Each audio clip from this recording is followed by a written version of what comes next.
Okay. Oh, it might help if I put my slides up.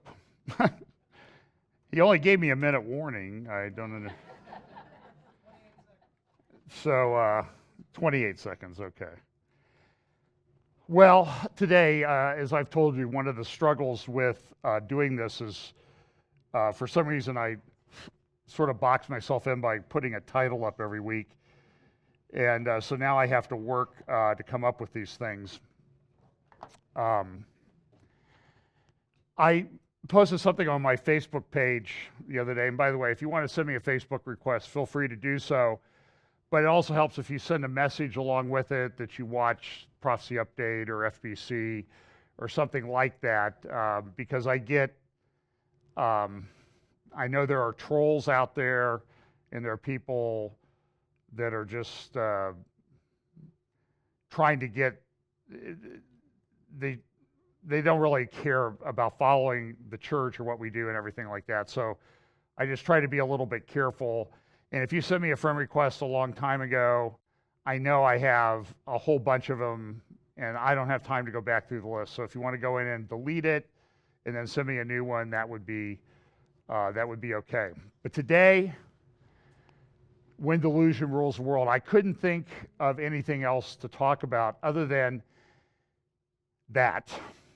As I watched things unfold this week, this was Davos week, the World Economic Forum.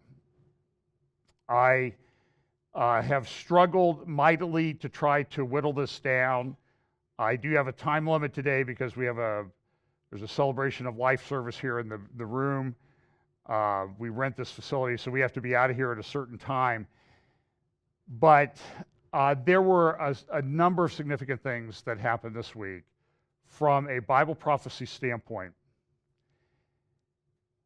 And I'll use these verses almost every week. This know also, 2 Timothy chapter 3, this know also, that in the last days perilous times shall come, for men shall be lovers of themselves, of their own selves, covetous, boasters, proud, blasphemers, disobedient to parents, unthankful, unholy, without natural affection, truce breakers, false accusers, incontinent, fierce, despisers of those that are good, traitors, heady-minded, lovers of pleasure more than lovers of God, having a form of godliness, but denying the power thereof. From such turn away. For of this sort are they which creep into houses and lead captive silly women laden with sins, led away with divers lusts, ever learning and never able to come to knowledge of the truth. There were some things that happened this week that I found to be very disturbing from a Bible prophecy standpoint. And I'll talk about that in a little bit. I'll get to Revelation 13 near the end of my talk. I'll look at geopolitics first, then I'll get to the Davos thing, and then I'll get to what I think was the most important session at Davos. And here's a news flash: it wasn't Donald Trump. In fact, I don't even have a clip of Donald Trump. I don't have a clip of Barack Obama either. So, but just a few things. I'm glad they got this guy. And there was a young lady who gave a very powerful 40-minute talk. You can find it on YouTube, and shared the gospel and her faith with it. And that's been seen by a lot of people now.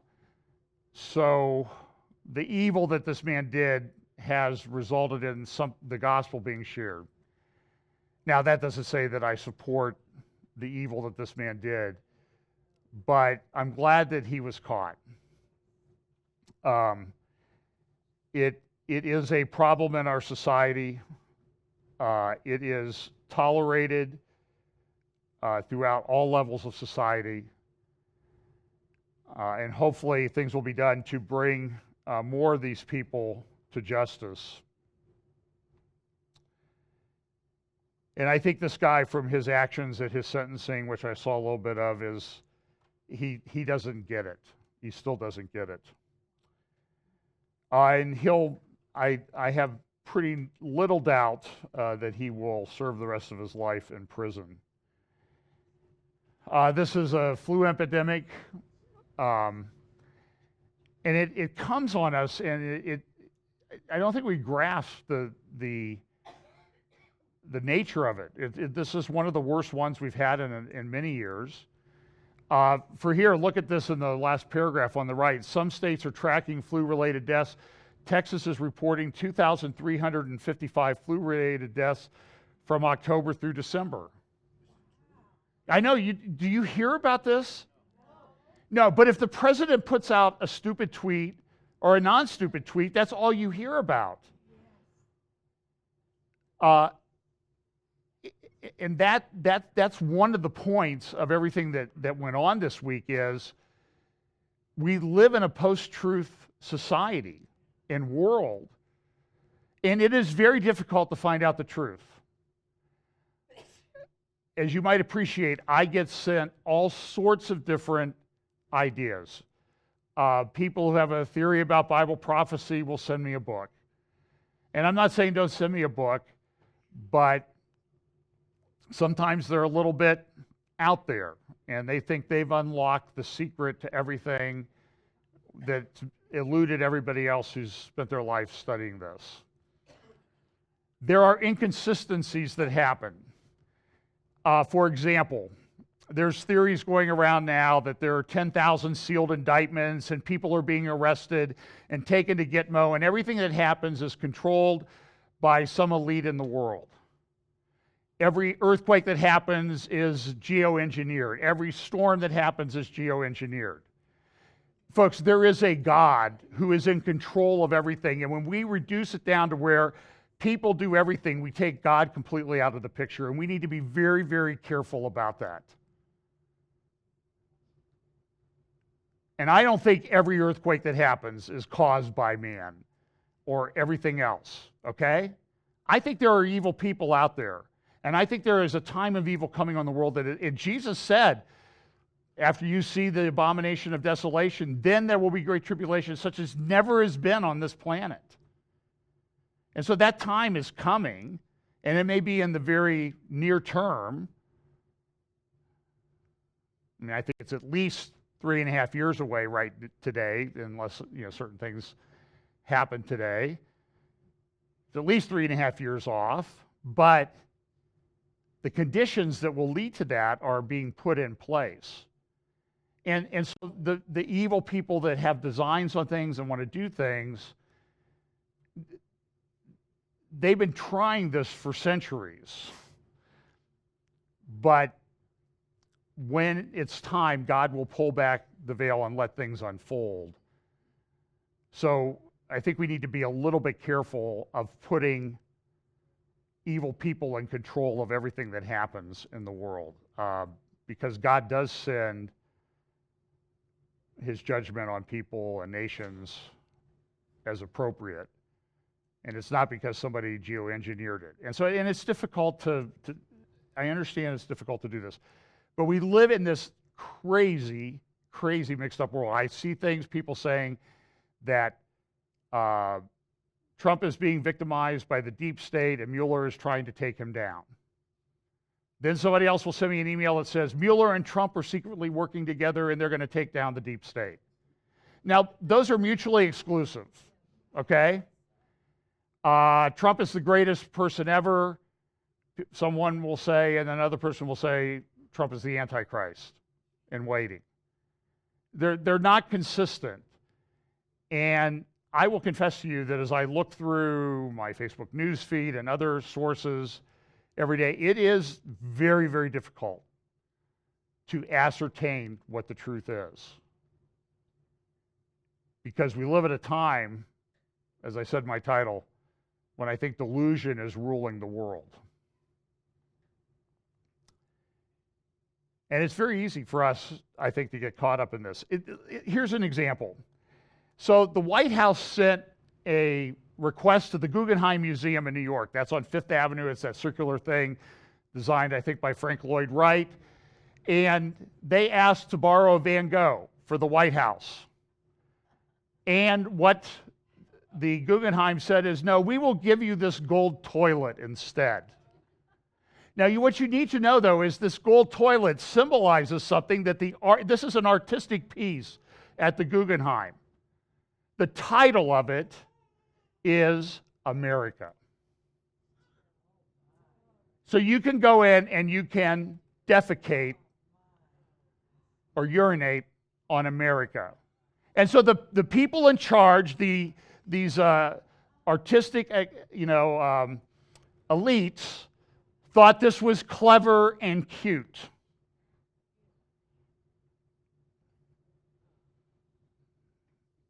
And they'll criticize us for what we believe. This thing, I hope they would release this thing. It really needs to happen. So I'm going to look at some Middle East things. This was in our Shiva the other day, Israeli National News. A new anti-Israel axis is forming, and the northern front is again the area of Syria and Lebanon on the northern mountains of Israel, in the northern part of Israel, and it is becoming a big problem. I have a little bit more to say about that also. There's also this push by the Turkish forces into Syria to clash with the Kurdish militias, and that is a situation that is about as complicated to analyze as anything that I've come across, given the natures of the different competing forces that are in play. I think the most important thing in the Middle East that happened this week was this visit by the U.S. Vice President to Israel.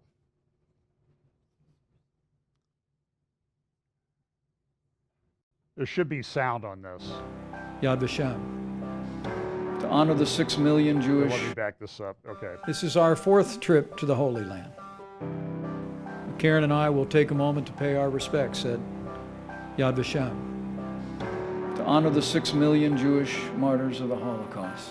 We will marvel at the faith and resilience of your people, who just 3 years after walking beneath the shadow of death, rose up from the ashes to resurrect yourselves, to reclaim a Jewish future, and to rebuild the Jewish state. And we'll have the privilege to pray at the Western Wall. But we never fail to leave here without a sense that our faith has been renewed. Our faith in God, but also our faith in the extraordinary people of Israel and in their commitment to freedom and security and peace. Well, he received, as you can appreciate, very unusual for someone that's not the head of state. He received a military guard honor greeting. He had a number of meetings with Prime Minister Netanyahu. There were a lot of interesting comments about his visit. One of the things, and you'll see this in a couple clips of the speech that I have, said that the U.S. will move its embassy from Tel Aviv to Jerusalem by the end of 2019. In Haaretz, the comment was he came to banish the daylight. That's a left-wing magazine or newspaper. So he came to banish the daylight. And I'll play a couple of your speech and ask you, do you think he came to banish the daylight? So as I said, the embassy to be moved to Jerusalem. There was responses there were responses to the speech. The Council of Europe chose this week to denounce Trump's Jerusalem recognition yet again. Trump has indicated, look, you guys don't want peace, and he said this at Davos. You don't want peace? Then no more aid. And he said essentially, Jerusalem is off the table. Mahmoud Abbas, who heads up the Palestinian Authority, has completely come unhinged. He ran off to Europe. The EU affirmed backing of a Palestinian capital in East Jerusalem. There was a leak by their chief negotiator, Arafat, to the Palestinian negotiator about the details of Trump's peace plan. There were supposedly 13 items. Let's see if I can go through these real quickly. According to the first item, recognizes Jerusalem as a capital and provides for transferring the U.S.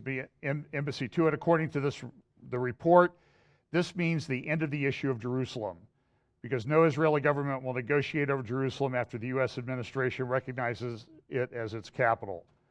Second item, stipulated to establish the Palestinian future capital in the outskirts of Jerusalem. Some media reports have speculated on Abu Dis, and supposedly this is what some of the Saudis had said to them at the time. Third item, U.S. administration will approve the annexation of major settlement blocks to Israel within 2 to 3 months tops. Fourth item, U.S. administration will announce a common security concept for the State of Israel and the State of Palestine as partners in peace. The concept includes 4 points: demilitarized Palestinian state with a strong police force, the creation of bilateral, regional, and international security cooperation with the participation of Jordan, Egypt, and Washington. The Israeli forces will maintain their presence along the Jordan River and the central mountains of the West Bank in order to protect the two states. Finally, Israel will continue to enjoy overriding security responsibility for emergency situations. The fifth item is that the Israeli forces will withdraw gradually outside areas A and B in the West Bank and some territories from Area C. Later, the Palestinian state will be announced within those borders. Sixth and seventh clauses stipulate the recognition of Israel as a national homeland for the Jewish people and a Palestinian state as a national homeland for the Palestinian people. The ninth item provides Israel shall allocate parts of the ports of Ashdod, Haifa, and Ben Gurion Airport for the Palestinian use, while Israel maintains security control. Item 10, creation of a safe passage between the West Bank and Gaza Strip under the sovereignty of Israel. Item 11, Palestinians will manage international crossings. However, Israel will maintain maximum security control over them. Article 12 states territorial waters, airspace, and electromagnetic waves shall be under Israeli control without prejudicing the needs of the Palestinian state. In fact, this week, the Palestinians, if you've been there, you know that cell phone reception within the area of Judea and Samaria is somewhat spotty. Palestinians received, I believe this week, 3G service in those areas for the first time. And then a just solution to the refugee issue within the Palestinian state. Now, Abbas has just, ever since Trump made his announcement in Jerusalem, my wife is telling me to slow down. If you go to YouTube, there's a little thing down in the lower right-hand corner you can click on to slow down. So, unfortunately, that won't work for you who are sitting here today, and I have a lot to cover. So anyway, so Abbas has been really upset ever since Trump's announcement on December 6th about recognizing Jerusalem as Israel's capital. December 15th, he was at this meeting of the Palestinian Central Council in Ramallah, and he made some just crazy statements. CAMERA, the Committee for Accuracy in Middle East Reporting, broke down what he said at that time and noted that what he said was anti-Jewish, anti-Semitic. It was a bunch of lies, and essentially, the media has been silent on it. For example, the New York Times reported on the meeting, talked about Abbas, talked about some of the issues, but didn't mention anything that Abbas had said. The Atlantic did come out and said that the tragedy of Mahmoud Abbas, as he enters what may be his final years as the leader of Palestine, he appears poised to duplicate the mistakes of Arafat. This is what the article says, conclusion. This is the tragedy of Mahmoud Abbas. In him, the world saw a reformist, a leader who could get the Palestinians to the table and possibly clear the hurdle for the two-state solution. Now listen, that's a delusional statement. Mahmoud Abbas has always been an anti-Semite. his PhD thesis was based on the fact that there wasn't a Holocaust in World War II. So this guy, but like Arafat before him, and now like himself, he gets this pass that, well, he's probably okay, and we can work with him. And then when he shows his true colors, everybody acts like, well, I don't really think he meant that when he said that. He's under a lot of pressure. The article concludes, instead he has morphed into a bureaucratic tyrant at home, hostile to America and downright incendiary towards Israel. His rule has alienated his people, leaving them disillusioned and disenfranchised. He likely has inadvertently tipped the scales in favor of a more volatile successor. And that, to use his own words, may just result in the destruction of all that has been built. And so on the heels of all these statements, he went to the Council of Europe and had a meeting with the EU foreign secretary, who welcomed him and never mentioned all the things he'd said over the past month. Even in the New York Times this morning, there's an editorial. It's time for a boss to go.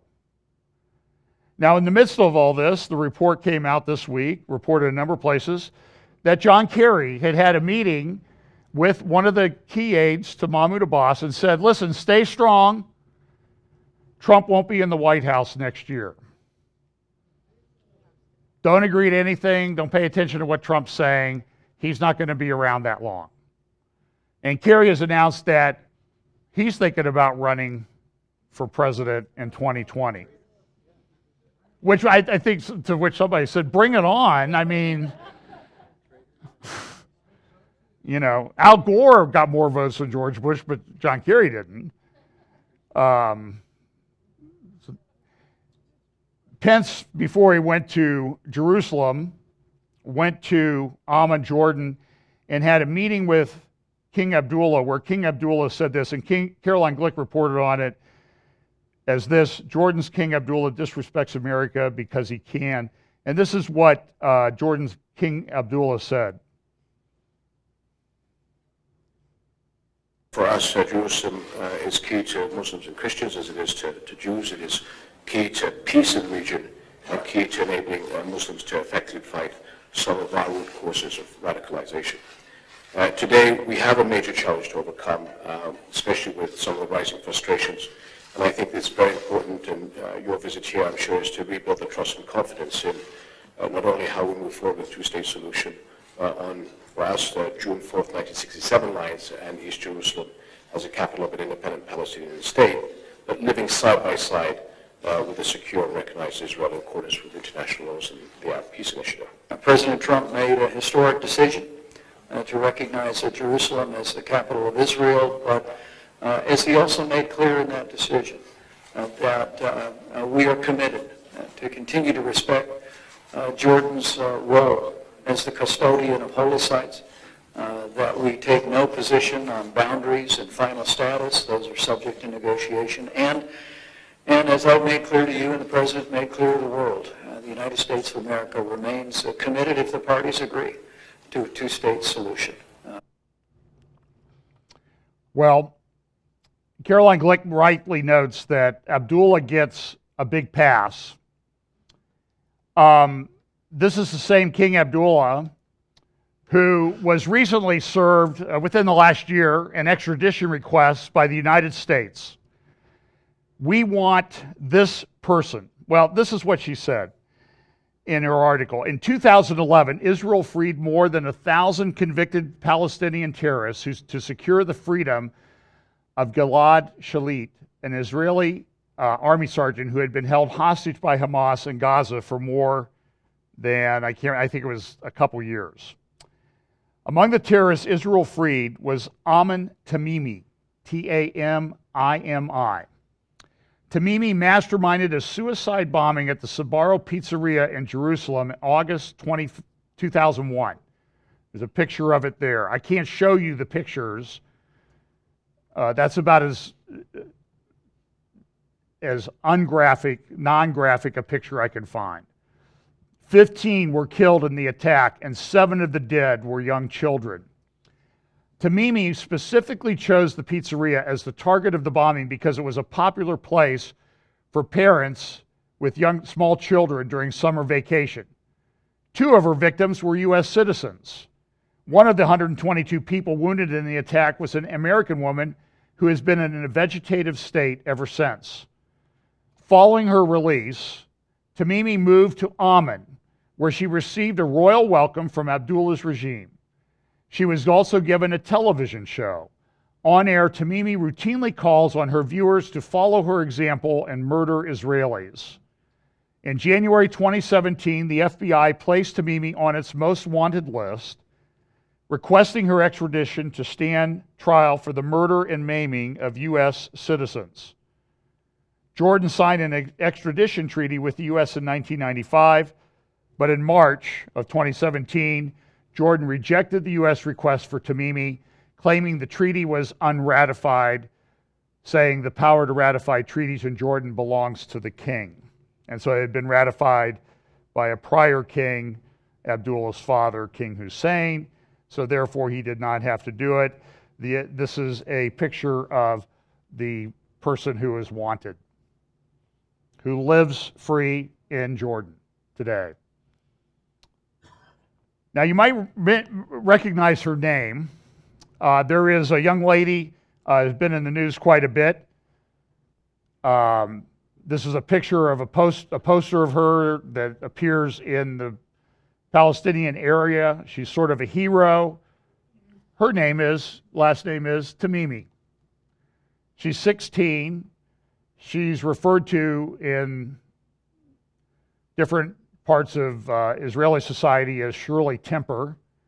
She's the one who slapped Jewish soldiers, IDF soldiers. She is the niece of the terrorist. It is her aunt that masterminded the Sbarro pizza bombing in 2001. So Trump also, at the same time, he at Davos said we need to confront Iran. That was a theme of Netanyahu as well when he went to Davos. But Mike Pence went to the Knesset and became the first vice president to speak at the Knesset. I want to play a couple short clips of his speech, and you can easily find it online. It's in many number of places. This is what happened at the beginning of his speech.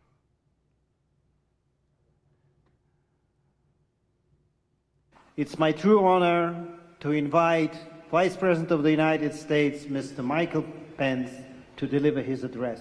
Please.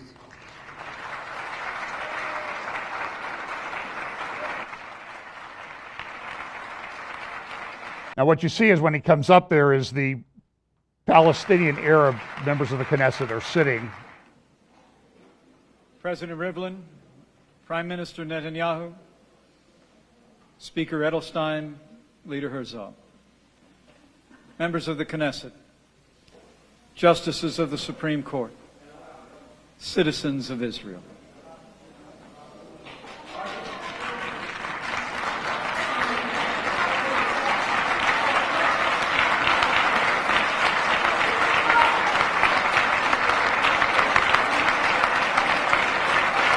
Well, they were ushered out.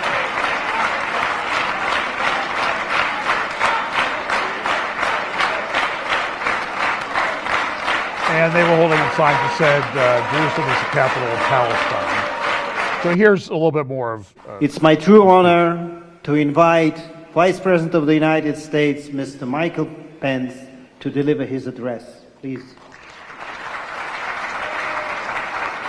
I think I have the same thing. Hang on. To have the great honor to address this Knesset, the first Vice President of the United States to be afforded that privilege. Here, in Jerusalem, the capital of the State of Israel. During his historic visit to Jerusalem, President Trump declared that the bond between us, in his words, is woven together in the hearts of our people. And the people of the United States have always held a special affection and admiration for the people of the book. The Jewish people held fast to a promise through all the ages, written so long ago, that even if you'd been banished to the most distant land under the heavens, from there he would gather and bring you back to the land which your fathers possessed.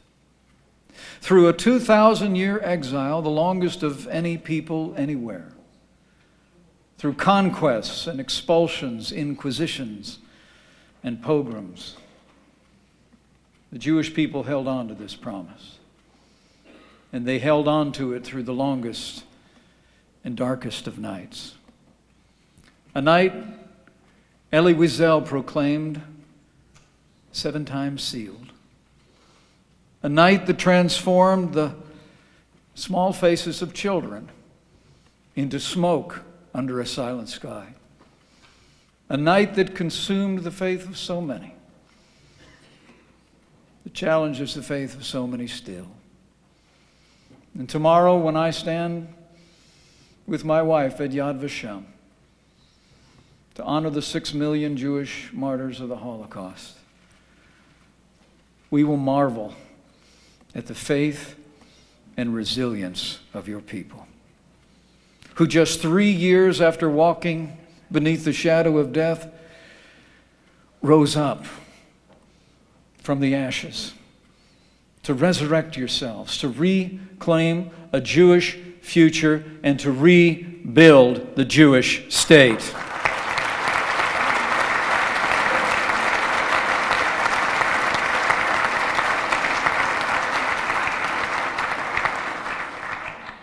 And this April, we will mark the day when the Jewish people answered that ancient question: can a country be born in a day?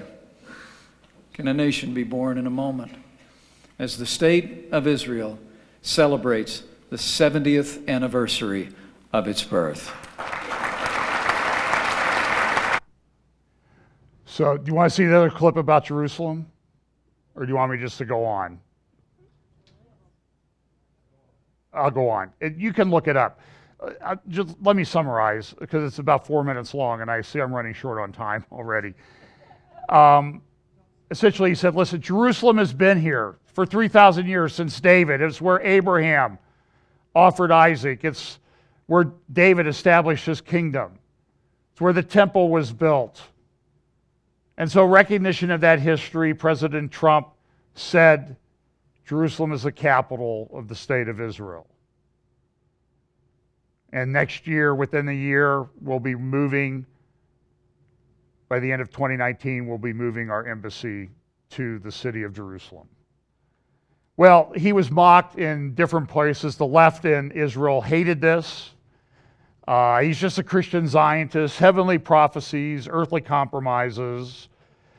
Hanan Arari, who is on the Palestinian Central Council, who claims to be a I think they call her a non-practicing Anglican, whatever that means. She had this to say about Pence's speech. Pence has an agenda that is extremist, fundamentalist, literalist, Christian absolutist ideology, which goes against all the beliefs and commitments of the Arab and Palestinian Christians in particular, and they feel that they have been betrayed by somebody who is dealing them a tremendous injustice using religion as a justification. So, she'll be very happy at the Christ at the Checkpoint conference that's coming up in a few months. We'll have a little bit more about that. I think, actually, by the way, Brian Schrager from Jerusalem Journal is going to be here, I think, in February, if we can work it out. So we'll do some things with him, and we'll talk a little bit about this and some other things that are going on there. And, by the way, that lady, do you know who her boyfriend was when she was in college? Peter Jennings. Okay? So they were an item for a while, and when he was a correspondent in the Middle East. So Caroline Glick has a great article in the Jerusalem Post on Friday, her column 1, Pence and Pugh, President Future. And she goes on and she says this. It's an extraordinary article. I'll just make reference to a little bit of what she says. Vice President Mike Pence gave an epic speech at the Knesset this week. His was the most powerful embrace of Zionism and the Jewish people any foreign leader has ever presented. Pence's fluency in Jewish history and his comprehension of the centrality of both the Bible and the land of Israel and the vast flow of that history in far-flung exile communities across time and space was spellbinding. He touched the hearts of his audience, causing knots in the throats of most of the people sitting in the Knesset on Monday afternoon. Pence's speech was rendered against the poignant and the friendship he bore became tinged with urgency with the publication the very next day of the latest Pew Center survey on American views of Israel. And here is this survey. See my slides a little bit. So the Pew Center said, okay, what's happening with views of Israel? They did a survey of Americans. And what they found out is that with the change in administration, Republican, conservative, religious views in terms of favorability of Israel are up. Democrats are down. Look at some of these. Partisan divide in Middle East sympathies now wider than at any point in the past 4 decades. So you see here, in the dispute between Israel and the Palestinians, who do you sympathize with more? Israel or Palestinians? And on the right, you see that by party. Republicans, 79% Israel. Democrats, 27%. Here's some other charts. Democrats about as likely to sympathize with the Palestinians as with Israel. You see the Republicans on the top. You see the Democrats on the bottom. 27% favor Israel, 25% favor the Palestinians. On the right chart, nearly twice as many liberal Democrats sympathize more with the Palestinians than with Israel. These numbers are changing, and they're extraordinary. You see these when you get into religious differences. You see, and essentially Caroline notes this, is that when it comes to Israel, our support has never been stronger and it's never been worse. And American society is more divided than it has ever been. This was on the front page of Haaretz this morning. Obama, I'm a liberal Jew when it comes to criticism of settlements. Like, that's not news. I mean, we knew that. This was also on the front page of Haaretz this morning. UNRWA's collapse could cause Gaza uprising. What are they doing? Anything that happens now in Gaza is what? Trump's fault. That's what they're setting up. That's going to be just mark my words. There's going to be problems in Gaza. There are always problems in Gaza. They're getting their ability to do tear tunnels taken away effectively by the construction of a barrier underground. Make it very difficult for them to build tunnels. And so there'll be an uprising. And it'll be, mark my words, it'll be Trump's fault because he cut off aid to the UN agency. And Trump's response, I think, will be, I told you, if you want peace, make peace and you'll have aid. This also on the front page of Haaretz. Why there's no chance Europe will solve the Israeli-Palestinian conflict. It says this, the EU is incapable of ending Israel's occupation and creating a Palestinian state.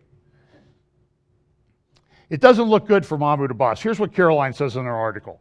Israel will never have a better opportunity than it has today to convince an American administration to abandon the anti-Israel narrative at the foundation of the two-state formula. That narrative, which asserts that there is no peace because there is no Palestinian state, places the blame for the absence of peace between the Palestinians and Israel on Israel alone. Today, there is an administration that is open to hearing an alternative narrative that portrays Israel properly as the good guy and the Palestinians as the hopelessly and transient foe that they have always been. She goes on. No, Israel's efforts to explain itself will not crack through the closed intellectual circle of identity politics and partisanship. But that is why Israel needs to act now, so that the new policy is explained and implemented along the same timetable as the U.S. Embassy moves to Jerusalem. What is she saying? The people on the other side you cannot reason with. They are deluded. By the time the 2020 election campaign begins, Israel should have already determined and implemented its new policy. As Pence demonstrated so eloquently at the Knesset this week, Israel has a friend, the likes of which it has never seen in the White House today. And if President Trump is not president in January 2021, Israel will face an administration that will make us miss Obama. That's interesting stuff. Now, I have some other things on the Middle East, but I'm going to interlace those with the report from Davos. Every year, the world's elites, rich people, hedge fund managers, prime ministers, presidents, thinkers, writers, authors, news media people go to Davos, Switzerland. I heard a report this week that the cab fare to get from Zurich to Davos was over $600. And that to go 6 miles from a village to Davos was over $300. And because I guess the people have the money to pay that. By the way, if you guys want to send me there next year and I can get a press pass. So this report was issued in advance of the meeting by the World Economic Forum, the Global Risk Report 2018. They put this out each year, and it's kind of interesting. Here's one of the things they say, the 5 risks most likely to happen in the next 10 years. Now, we know what Jesus talks about in Matthew chapter 24. We know the things that are happening in Revelation. And look at what they think are the big risks for the next 10 years. Extreme weather events, natural disasters, cyber attacks, data fraud or theft, failure of climate change, mitigation, and adaptation.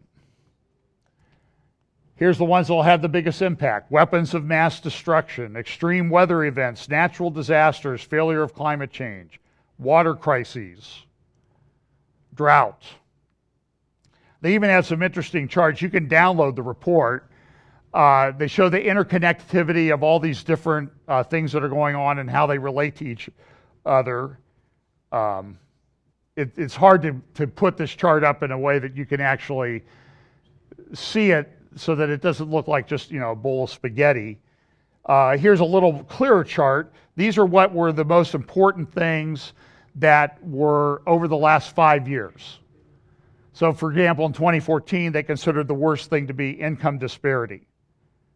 In 2016, it was large-scale involuntary migration. That was in 2016 and 2017. You see extreme weather events. And what have we said as I go through these of things that happen? All these things happen now, and what do the news reports say? This is unprecedented. We've never seen this before. So even the elites in the world are recognizing that something is going on. Large-scale terror attacks, major natural disasters. You can see that in 2017. The report goes on and talks about our growing vulnerability to systemic risk. And it talks about with the rise of technology, everything is interconnected, and one thing happens here and it affects a whole bunch of other things. There's a section in the report called Future Shocks. One of them is democracy buckles. A new wave of populism threatens the social order in one or more mature liberal democracies. What's that? It's Trumpism is going to cause the collapse of Western civilization. Here's another one. Precision extinction. AI-piloted drone ships wipe out a large portion of global fish stocks. What's that mean? They're going to send ships become drones. They'll send out, they're governed by artificial intelligence to fish. And they're just going to wipe out whole populations of fish because they won't have any humans worrying about it involved. It'll be controlled by an algorithm.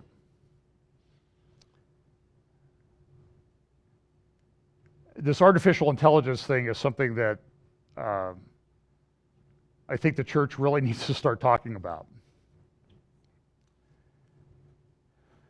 Look at what this says.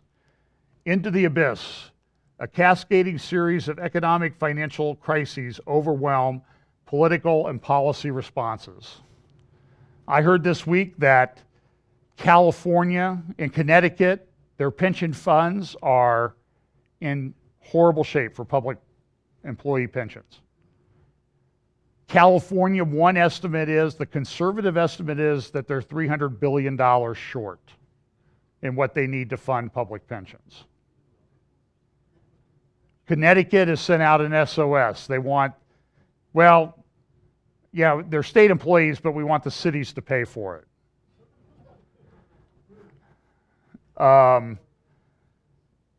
One thing that was talked about at Davos, and this has been a recurring theme in a lot of different conferences and that sort of thing this year, is the fourth industrial revolution. We know there's an industrial revolution when we sort of went, 100 to 200 years ago, when things shifted quite dramatically. I mean, 100 years ago, people didn't have really commercial airline flights. I mean, it's hard to imagine a world where you just can't get on a plane and 10 hours later get off in Tel Aviv.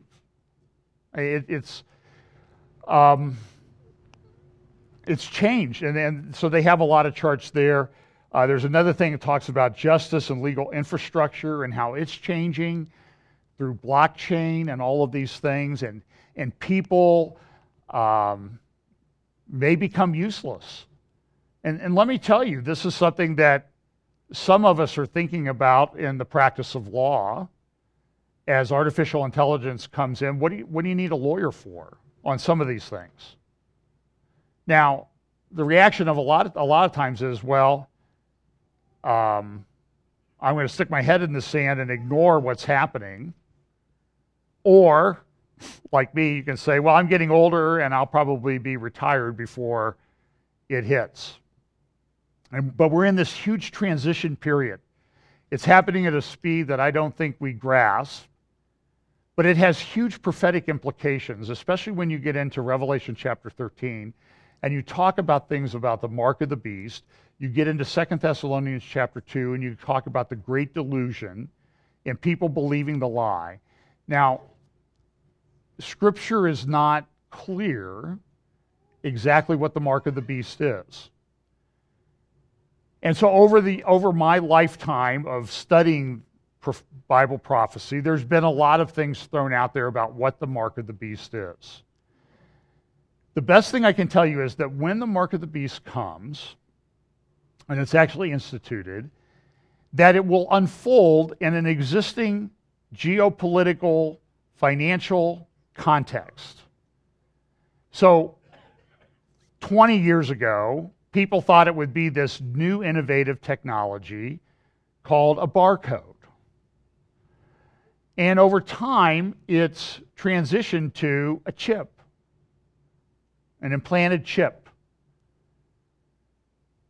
And now we're kind of moving beyond the chip to artificial intelligence and biometrics. And I have some things that I'm going to play for you.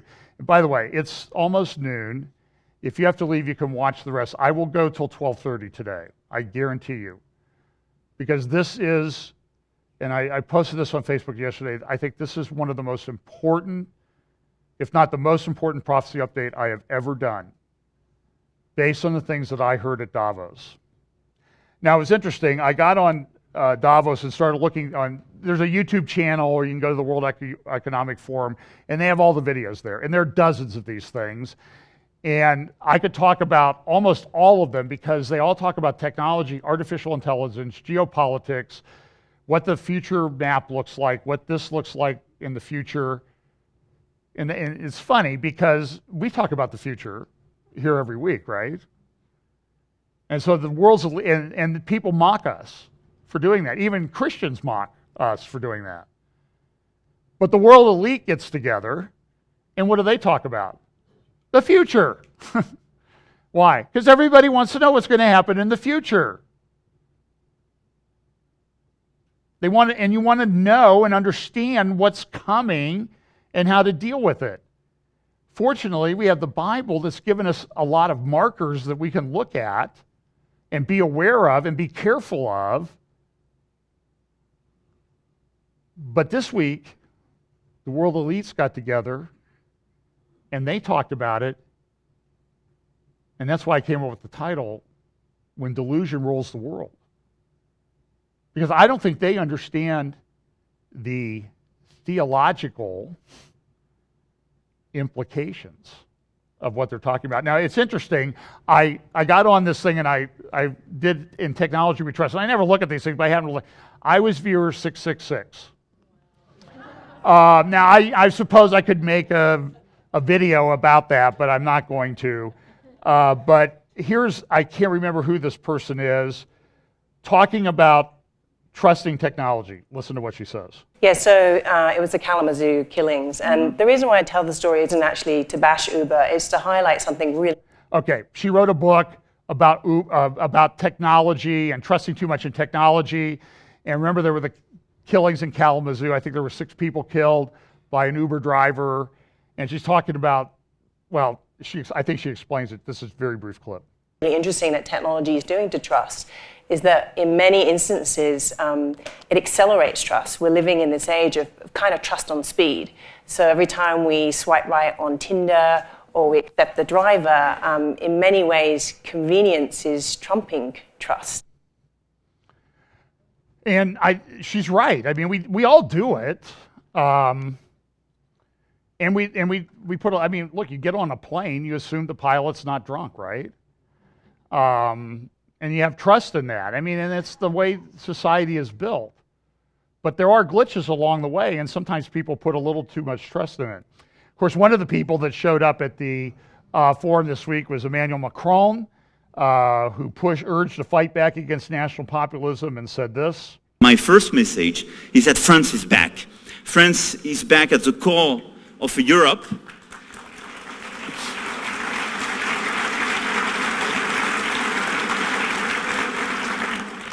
Because we will never have any French success without a European success. And for me, all these initiatives and this reform have an actual counterpart which is a European strategy.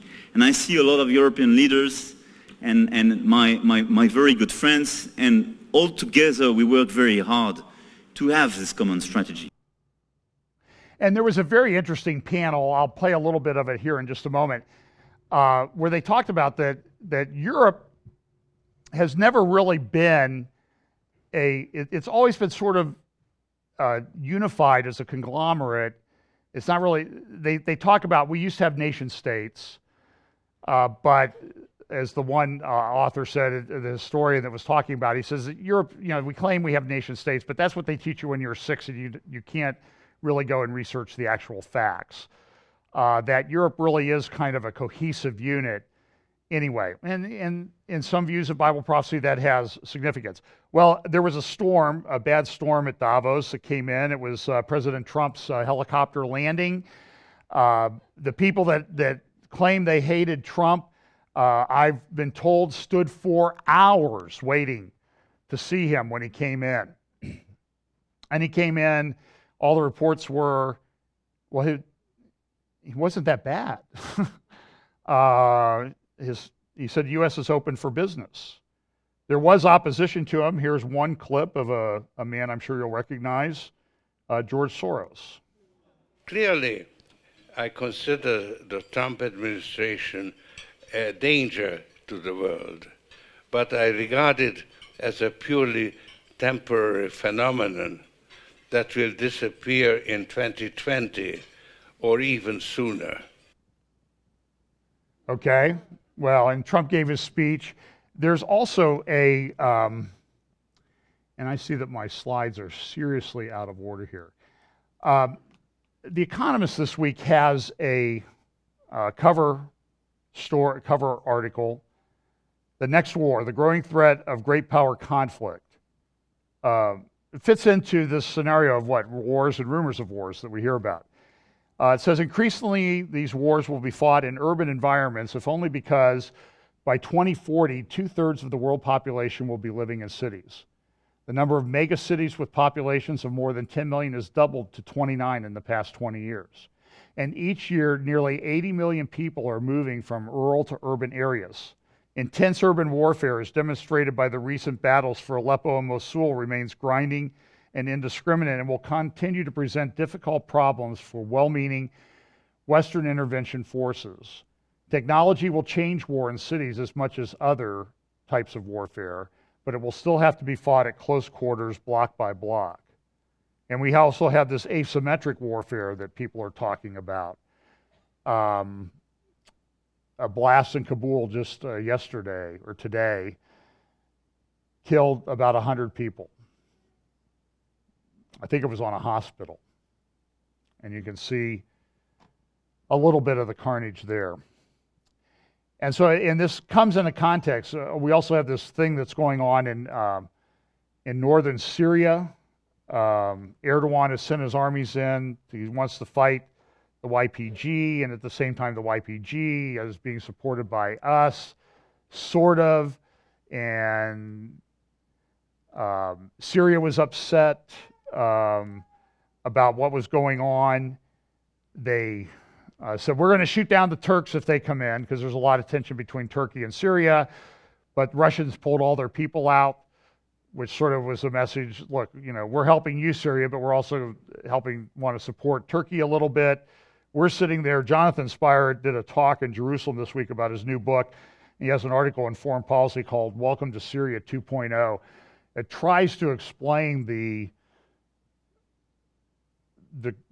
absolute insanity that you get into in trying to analyze what's going on in Syria. It's not very simple.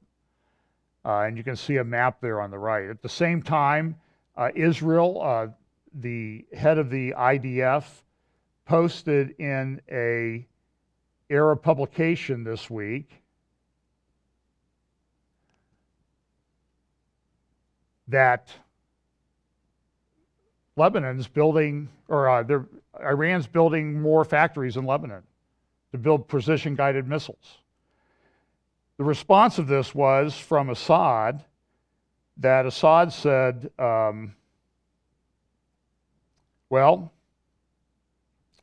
Syrian President Bashar Assad has threatened to fire a Scud missile at the Jewish state if the Israeli Air Force carries out one more airstrike on Damascus. Now, if you remember during the Gulf War, or the first Iraq War back in 1991, was it, or the Kuwait? Remember Saddam Hussein was throwing Scud missiles into Jerusalem, and reports I heard at the time were that whenever he did that, Scud, S-C-U-D, stood for sure could use direction, and whenever he threw one of those in, that Orthodox Jewish people would run to the Western Wall and pray that one of them would take out the buildings on the top of the Temple Mount, because it would make their job a little bit easier. So I'm not so sure that Assad threatening to launch a Scud is a huge threat, but it's something that needs to be dealt with.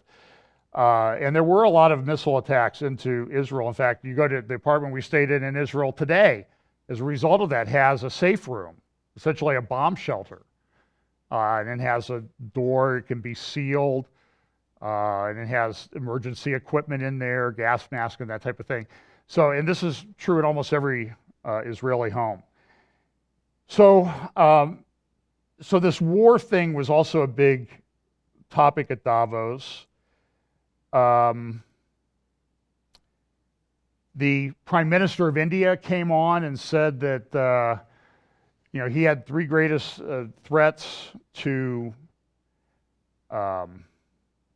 civilization: income inequality, climate change, and in a society where Hindus are persecuting Christians terribly. But he said this: in a world that is full of fault lines and rifts, we need to build a future. Even the Pope got involved. He told the participants, human-centric economy is a moral imperative for the world that we live in. Front page of the New York Times this morning talks about that there's this global growth wave. Every economy in the world is improving.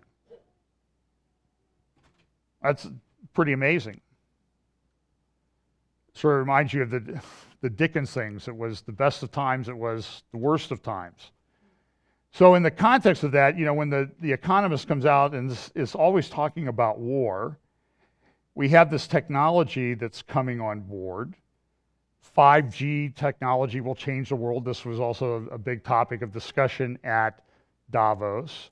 One of the interesting talks was Robert Kaplan led a panel talking about new and old empires, and he talked about how the Persian Empire and the Ottoman Empire, how they overlapped. He also looked at the Indian Empire, the Mughal Empire, also looked at Chinese empires historically and how they interacted.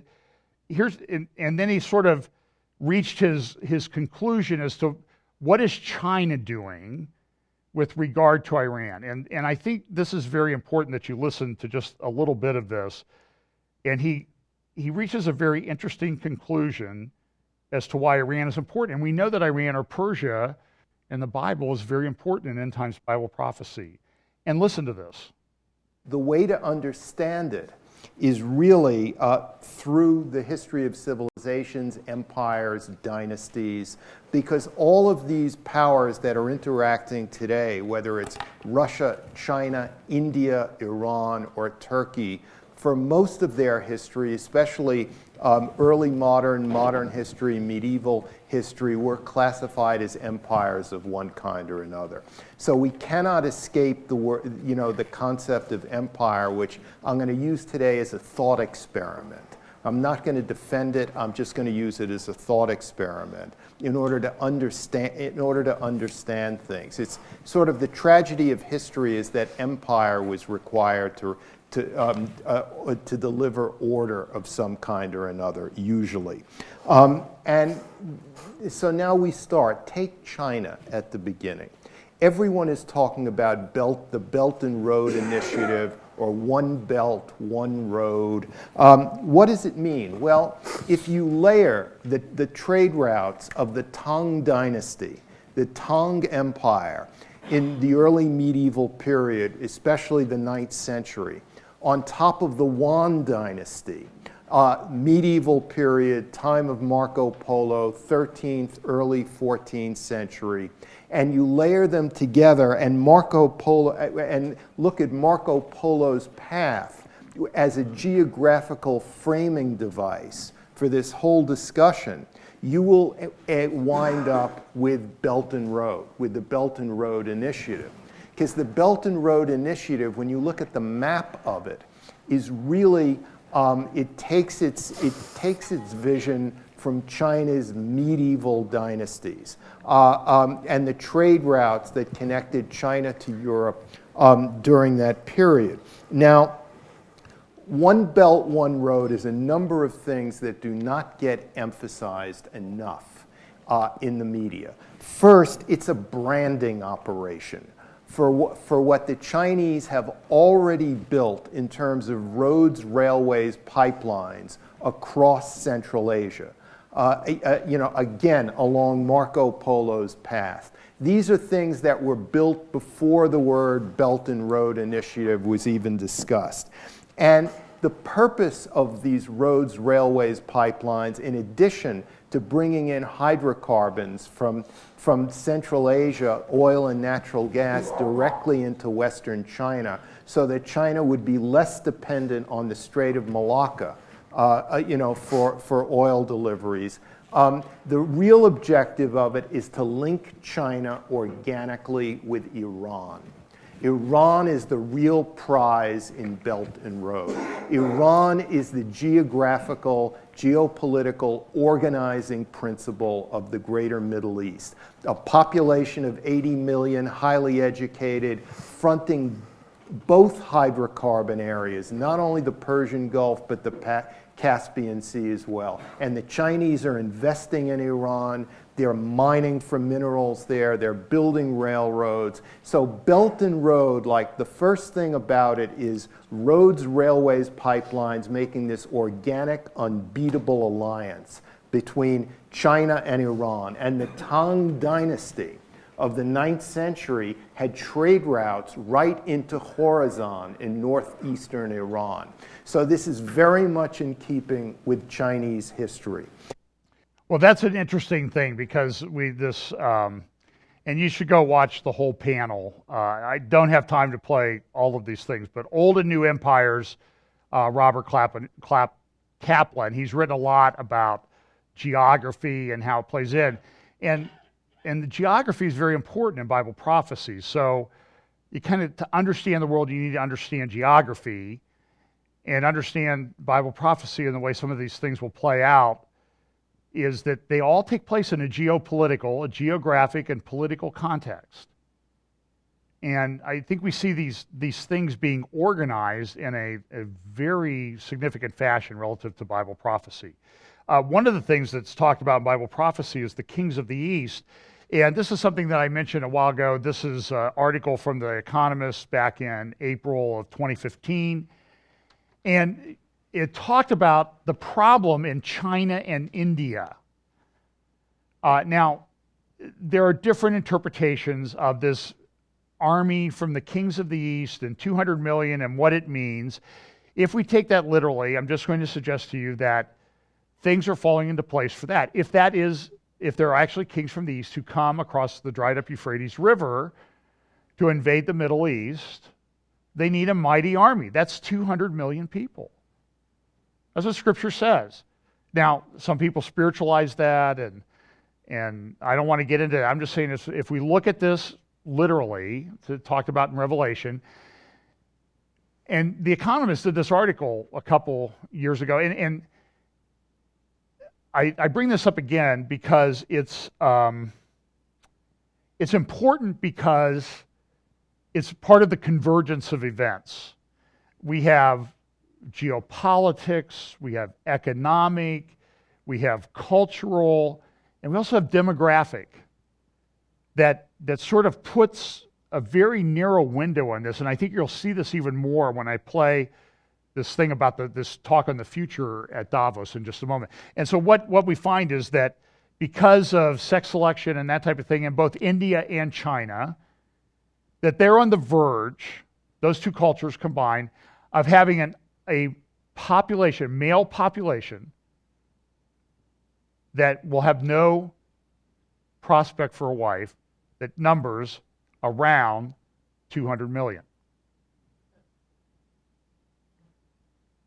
So do with that what you want.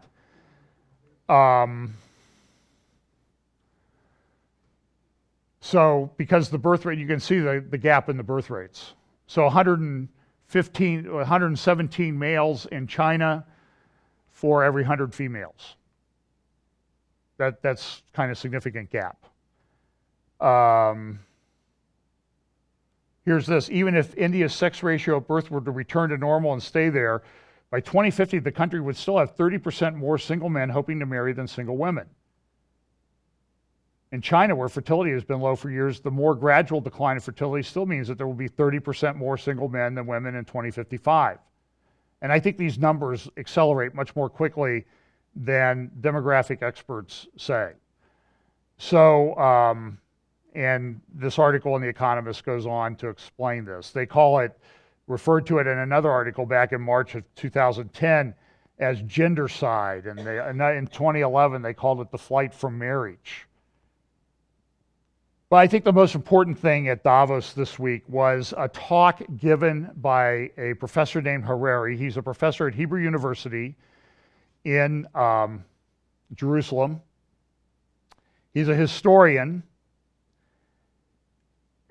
and he gave a talk, and I think Pam would affirm this. We listened to it this morning again. His talk was this, and I want you to pay attention to the imagery on his slides as he gives this talk. The title of the talk is, Will the Future Be Human? Do you see the image? Do you see what they're trying to tie together here. It cannot be more clear. Here's a better picture of it. He gets to a part in his talk where this is the image on the screen as he talks about who controls data. Who controls the data controls humanity. Because they're talking about how data is collected. Look at some of these images. Well, here's a few clips from his talk. Within a century or two, Earth will be dominated by entities that are more different from us than we are different from Neanderthals or from chimpanzees. Because in the coming generations, we will learn how to engineer bodies and brains and minds. These will be the main products of the economy, of the 21st century economy. Not textiles and vehicles and weapons, but bodies and brains and minds. Now, how exactly will the future masters of the planet look like? This will be decided by the people who own the data. Those who control the data control the future not just of humanity, but the future of life itself. Because today, data is the most important asset in the world. In ancient times, land was the most important asset. And if too much land became concentrated in too few hands, humanity split into aristocrats and commoners. Then in the modern age, in the last 2 centuries, machinery replaced land as the most important asset. And if too many of the machines became concentrated in too few hands, humanity split into classes, into capitalists and proletariats. Now data is replacing machinery as the most important asset. And if too much of the data becomes concentrated in too few hands, humanity will split not into classes.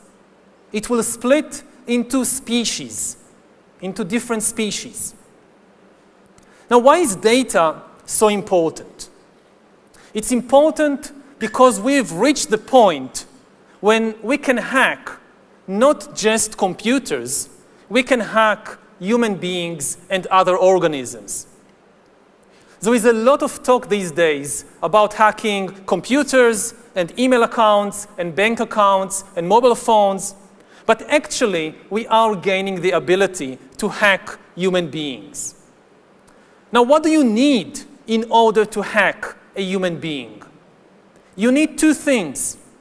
You need a lot of computing power, and you need a lot of data, especially biometric data. Not data about what I buy or where I go, but data about what is... By the way, if somebody's watching this and you can tell me what these symbols mean, because I don't know, okay?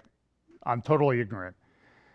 But I'm sure he used them for something. And in another part of his talk, by the way, he said that the nation on the forefront of data collection is China. And the questions were asked, well, are they going to do, I mean, they're going to be nice about it, right? They're not going to use it for anything bad. And he's like, I don't know. You know, I don't think people understand what's going on. And he's I think his expertise is in medieval history, and he looked at, there were serfs, right, in medieval times that didn't have very good lives. He'll get to that in just a minute. It's happening inside my body and inside my brain. Until today, nobody had the necessary computing power and the necessary data to hack humanity. Even if the Soviet KGB or the Spanish Inquisition followed you around everywhere, 24 hours a day, watching everything you do, listening to everything you say, still, they didn't have the computing power and the biological knowledge necessary to make sense of what was happening inside your body and brain and to understand how you feel and what you think and what you want. But this is now changing because of two simultaneous revolutions. On the one hand, advances in computer science, and especially the rise of machine learning and AI, are giving us the necessary computing power.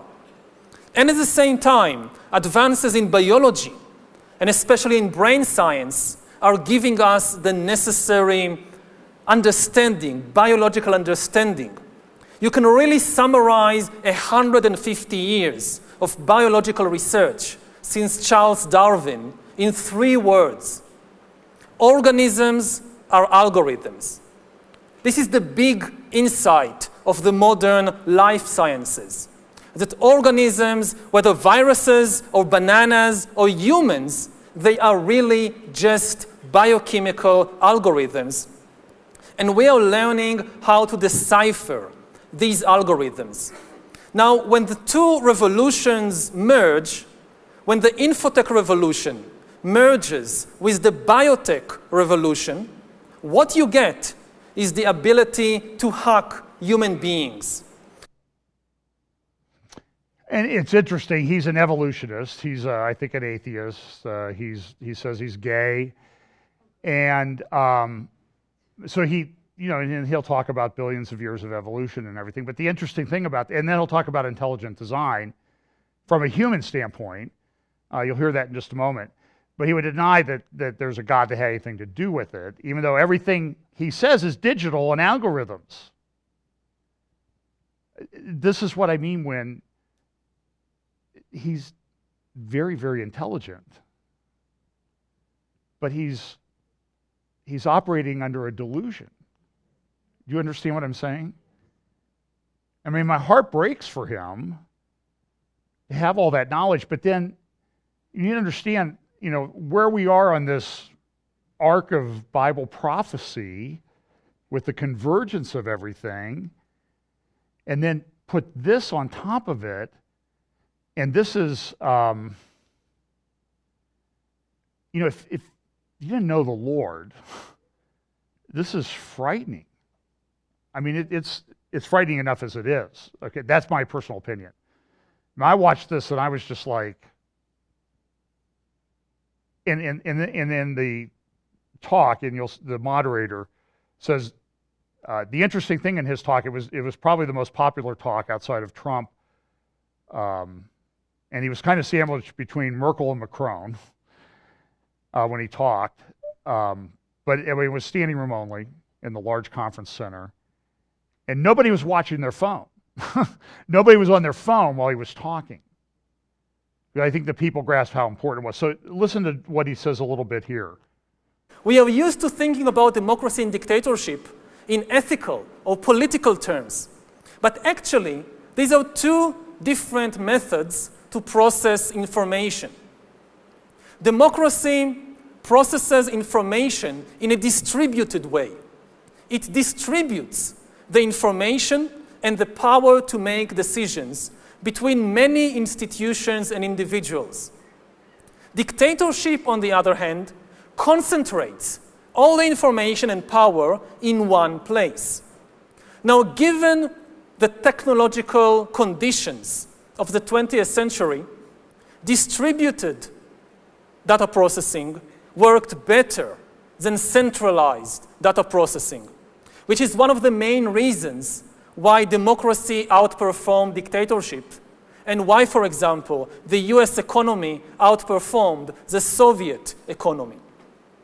But this is true only under the unique technological conditions of the 20th century. In the 21st century, new technological revolutions, especially AI and machine learning, might swing the pendulum in the opposite direction. They might make centralized data processing far more efficient than distributed data processing. And if democracy cannot adapt to these new conditions, then humans will come to live under the rule of digital dictatorships.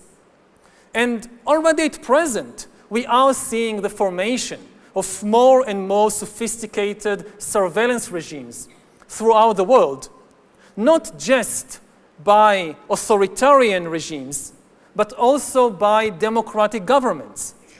The US, for example, is building a global surveillance system, while my home country of Israel is trying to build a total surveillance regime in the West Bank. And by the way, I'll confirm that when we were in Israel, there are cameras everywhere. In the apartment building that we were in, I went down to get the rental car, and there was an underground parking garage, and I went the wrong way. So I went down to the end, and I turned around, and I came back, and the guy from the security desk was standing there like, are you having trouble figuring out where you're going? And I mean, it was like 2 floors down, and he was down there lickety-split. And there are cameras everywhere. I mean, there's a massive nerve center in the old city. I think it's near the Tower of David Museum, where they're watching everything. And so I can only confirm that what he says about Israeli society is true. For 4 billion years, nothing fundamental changed in the basic rules of the game of life. All of life, for 4 billion years, dinosaurs, amoebas, tomatoes, humans, all of life was subject to the laws of natural selection and to the laws of organic biochemistry. But this is now about to change. Science is replacing evolution by natural selection with evolution by intelligent design. Not the intelligent design of some god above the clouds, but our intelligent design and the intelligent design of our clouds, the IBM cloud, the Microsoft cloud. These are the new driving forces of evolution. And at the same time, science may enable life, after being confined for 4 billion years to the limited realm of organic compounds, science may enable life to break out into the inorganic realm. I think maybe, again, to try and focus it, you talked about... Now, the moderator of the panel, she's a editor with Financial Times, a U.S. edition. And she has kind of an interesting career path. She was her degree was in anthropology, and now she works for the Financial Times. And she talked about the fact that, the interesting thing and the way this data is collected on you is that people used to pay you for things that you had. Now everybody's giving them up for free. And so he talked a little bit about this, and his conclusion is to kind of where all of this is heading and what's sort of the central linchpin. Exchanges in the world. Maybe the most important exchange in this respect will be in healthcare. The big battle over what we today call privacy will be between privacy and health. Do you give access to what is happening inside your body and brain in exchange for far better healthcare? And my guess is that health will win, hands down. People will give up their privacy in exchange for healthcare, and maybe in many places they won't have a choice. I mean, they won't even get insurance if they are unwilling to give access to what is happening inside their bodies. Right. So another big exchange that will not involve money, but still be very, very important. Last quick question, and then we must wrap, sadly. When it was all about land control, the elites essentially had feudalism. We called it feudalism in history. Mm-hmm. When it was all about the industrial machines, we had capitalism and Marxism. Have you thought of a word to describe this new world of dataism? Yeah, I tried dataism, but I don't know. I mean, words have their own life, and what word catches and what word doesn't, it's really a coincidence. Well, maybe answers on the postcard if anyone in the... What I wasn't sure about is... I have... do you want me to save this for next week? Is that a lot of information for you? Yeah, we got to go. He does make a very interesting comment about where this is going. And there's a discussion that he had with the moderator after his talk, where he talked about, well, people need to be educated in this. They need to be good thinkers. They need to, Pam, do you remember the term that he used about how they had to be willing to accept challenges and that type of thing? It was saying something along it. And Pam's reaction was, well, but they're all snowflakes, and how are they going to deal with this? Emotional intelligence, I think, is what he used. And I mean, the stuff that we've seen, the meltdowns that people have about this and that, it's stunning. And essentially he said this in one clip. I'll play this next week, but I just want to leave you with this. We used to have the feudal system, and serfs had a miserable life. But they could still contribute a little bit. But we're on the cusp of a place where if you can't contribute, there won't be any need for you. And the prophetic implications of this are just absolutely stunning. And I appreciate his candor, his thinking through the issues. I don't agree with his overall theological perspective. But this was one of the most significant things I think I've ever seen in terms of Bible prophecy. I shared it with a couple pastor friends out in California, and they were like, wow. I mean, wow. And these guys are very good on Bible prophecy. I'll be out there in March 11th. I'll be speaking at Rock Harbor Church Sunday morning, Bakersfield, California, Pastor Brandon Holthouse, and then Sunday evening at 412 Church in San Jacinto, California with Pastor Tom Hughes. That's March 11th. And I'm sure we'll talk about this because I sent it to many, many people, speakers and Bible prophecy people, and said, you need to watch this because this has huge implications as to where this thing is going, and the speed with which it's developing is absolutely stunning. And it's hard to get your head around it. It's good to know where this all ends, though. That's what's comforting. So let's pray, and we'll talk more about this in the weeks to come. Father, thanks so much. Lord, guide us with your Spirit in troubling times. Give us comfort, guidance of your Holy Spirit. Keep us in your word. And know that this will all work out to your glory and yours alone. Bless us this week. In Jesus' name, amen.